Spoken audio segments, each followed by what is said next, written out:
Evangelho de Lucas, capítulo 18, leremos a partir do verso 9.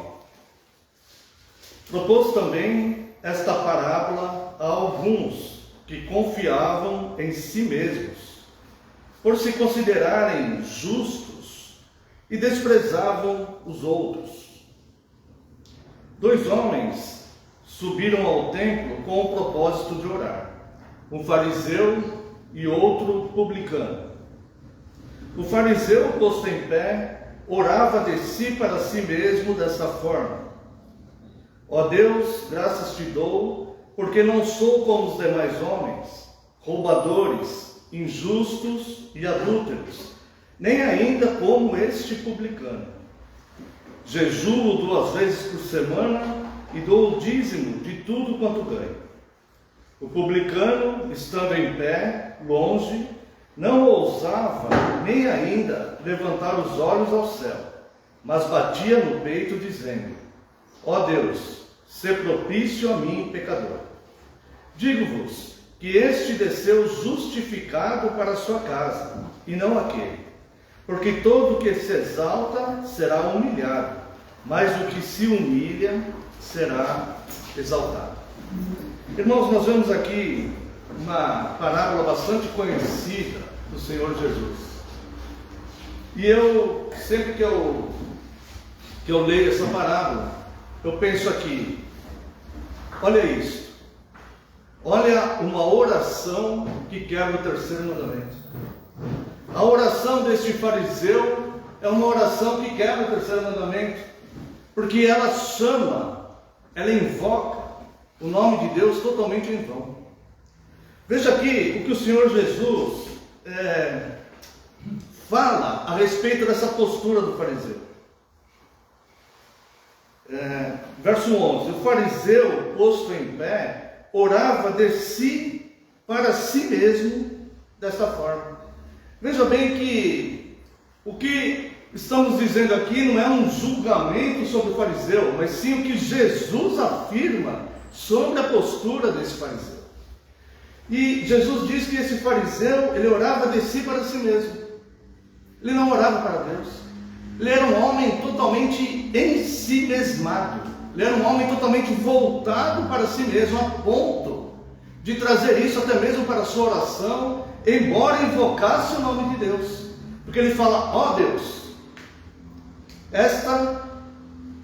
eu sempre penso isso comigo, é uma oração que quebra o terceiro mandamento. E isto é uma prática tão natural, talvez fosse uma prática tão natural dessa pessoa, que o seu dia a dia provavelmente era assim. Veja que Jesus, ele propõe essa parábola, veja no verso 9: há alguns que confiavam em si mesmos.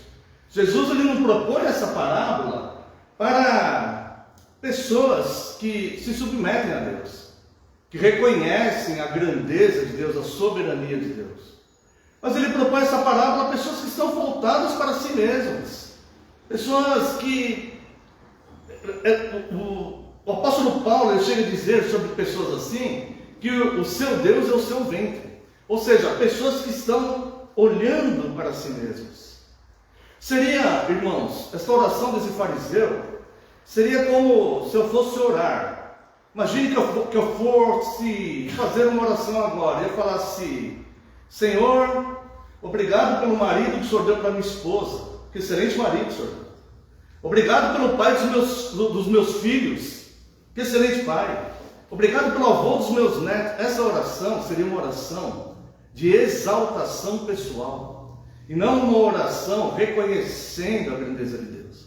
Nós temos estudado, nos últimos domingos, acerca da oração do Pai Nosso, que o Senhor Jesus nos ensina, E essa oração começa: Pai Nosso que estás nos céus, já mostrando a soberania de Deus, mostrando a diferença entre este Pai Santo e Criador dos pais humanos e falhos, ou de qualquer outra pessoa.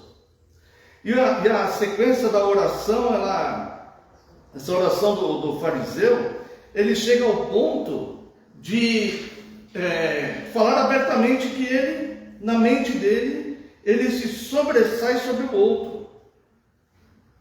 O fariseu, posto em pé, verso 11, orava de si para si mesmo dessa forma: ó Deus, graças te dou, porque não sou como os demais homens, roubadores, injustos e adúlteros, nem ainda como este publicano.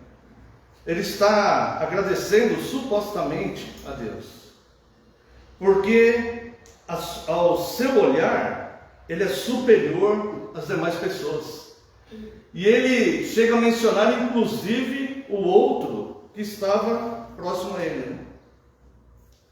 E depois ele começa a dizer para Deus as suas boas obras, a sua bondade, a sua ação perfeita, como ele é bom, como ele tem um coração bom, como ele é consagrado à fé. Ele começa a falar isso a Deus, e ele começa a dizer: jejuo 2 vezes por semana, dou o dízimo de tudo que ganho.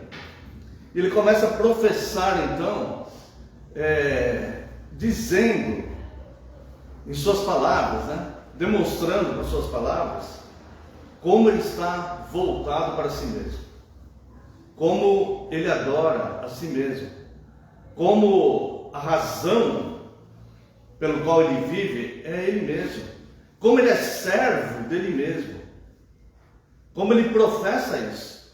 Ele professa isso até mesmo nas suas orações. Ele não está preocupado com aquele publicano, ele não está preocupado com nada disso. E o texto, essa parábola continua, ela é bem rica, né? Mas nós não temos tempo de explorar muito, né? Mas ela continua mostrando, Jesus mostra a postura do publicano. O publicano era um cobrador de impostos, né? O Império Romano, ele estipulava um valor de impostos e pegava dentro dos nativos locais. Os romanos, eles tinham algumas estratégias para governar, né? Uma era colocar um rei nativo do local. Então tinha um imperador e tinha um rei nativo do local. Eles faziam isso em todas as nações que eles conquistavam, porque era mais fácil das pessoas obedecerem aquele rei. Era uma forma de evitar algum tipo de levante aí contra Roma. Então eles davam um título de rei para alguém que não mandava nada e davam uma vida luxuosa, aparentemente cheia de poder para aquela pessoa, e ele continha aquelas pessoas. E os publicanos também eram nativos do local, eram cobradores de impostos. Eles tinham uma taxa que eles tinham que dar por pessoa para Roma. Então vamos dizer que R$200, no exemplo, por cada habitante ele tinha que dar para Roma. Mas alguns publicanos, eles enriqueciam ilicitamente. Por quê? Acabavam cobrando 300, 400, 500 reais de uma pessoa que pudesse pagar. A pessoa tinha que pagar, senão ia sofrer as consequências da lei romana. A pessoa acabava pagando, por isso que a população não gostava dos publicanos. E ele então dava os 200 para Roma e ficava com o resto. Roma sabia que isso acontecia, mas não se importava. O que Roma queria era os 200 de cada um.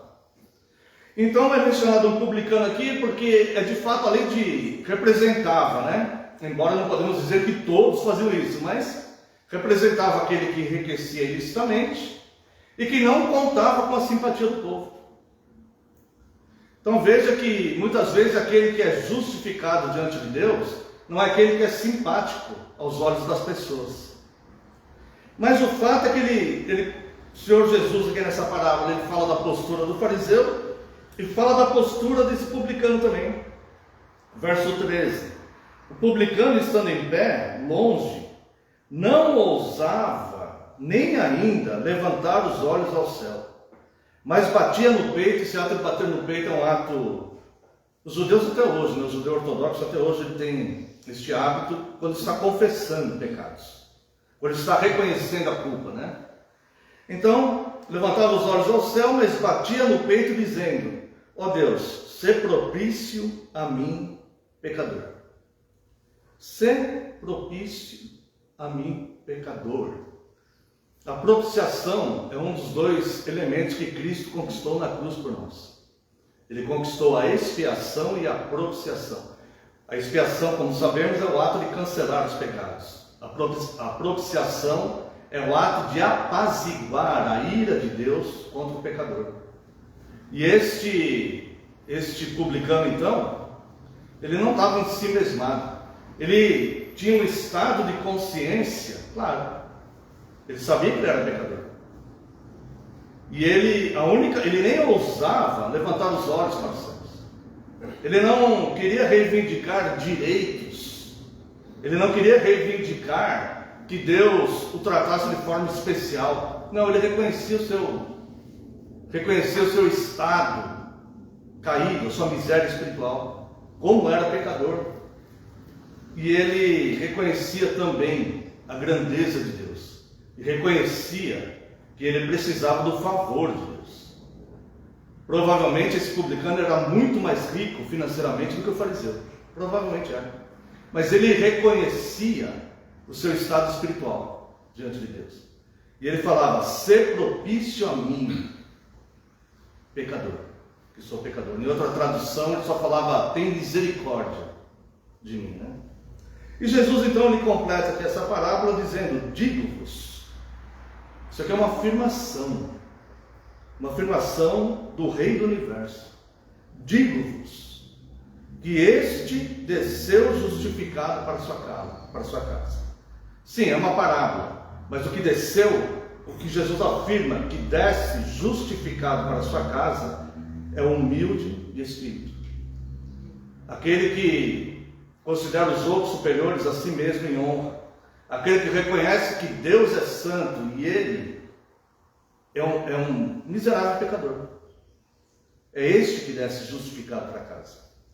Digo-vos que este desceu justificado para sua casa, e não aquele. Porque todo o que se exalta será humilhado, mas o que se humilha será exaltado." Então, que nós possamos aprender aqui mais um pouco, né, da palavra de Deus, e que nós sofremos diversas investidas, não só espirituais, forças malignas, como da nossa própria cobiça, do nosso próprio pensamento. Então, quando o orgulho quiser nos tentar, nos tomar, que nós possamos lembrar dessa parábola aqui e reconhecer que somente Deus pode ter um poder de perdoar pecados, e que na verdade nenhum de nós é superior aos outros. Não é o fato de congregarmos que nos torna superiores aos outros. Nós não somos melhores do que os outros. Nós somos gratos, porque mesmo não sendo melhores do que os outros, Ele nos chamou pela sua graça. Então, que nesse momento, numa oração de confissão